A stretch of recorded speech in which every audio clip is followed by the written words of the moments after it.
All right, so let's turn our attention to verses 4 and 5. It's not for kings, O Lemuel, it's not for kings to drink wine, or for rulers to take strong drink. Wow. Think about that, verse 4. It's not for kings.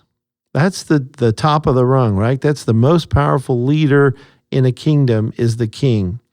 It's not for those kings to drink wine.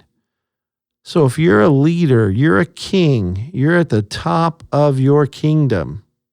And I think this could apply to people in power, men or women in powerful positions in whatever sphere. It could be political, it could be your church, it could be your business, your family, maybe you're in your home.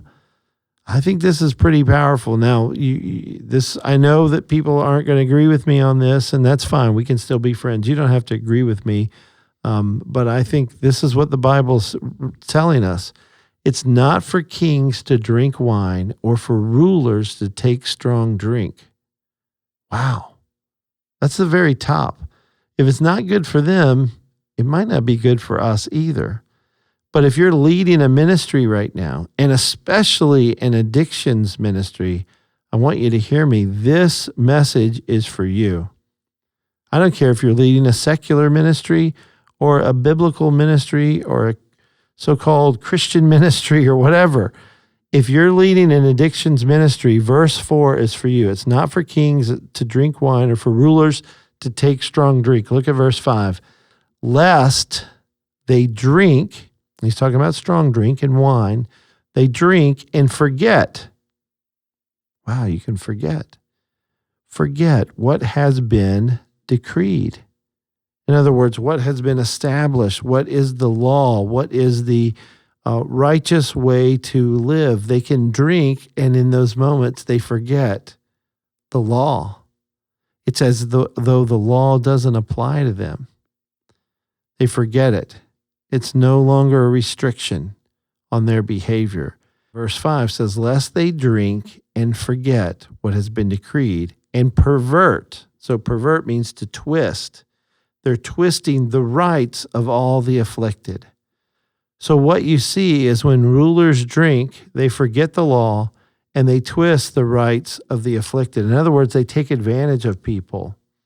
They don't care for people. They take advantage of them. And it's very sad to see that. So if you're leading an addiction ministry, my call to you, and I said this at the summit, is I want to see our people be abstinent. Be committed to a life of not giving in to pleasure for pleasure's sake. Now, we can enjoy pleasure. God has given us things to enjoy that he wants us to. But we are not to drink wine or strong drink lest we forget the decrees, the laws, God's law really is the big one for us as Christians, and pervert or twist the rights of the afflicted, of all the people that we are to help. So I just think as a servant, as somebody in addiction ministry, I have to maintain sobriety and to be clean and sober. It would be wrong for me to drink and to drug and then to go and tell the people that I'm caring for, you need to be clean and sober. You need to do this. One thing I love about the Addiction Connection is many of our key leaders, our board members and our people that are serving in our ministry, they are committed to a life of abstinence. Some of them never had addiction problems, so they might drink some in moderation, which again, the Bible allows. So this is not, me creating unbiblical things for everybody to do.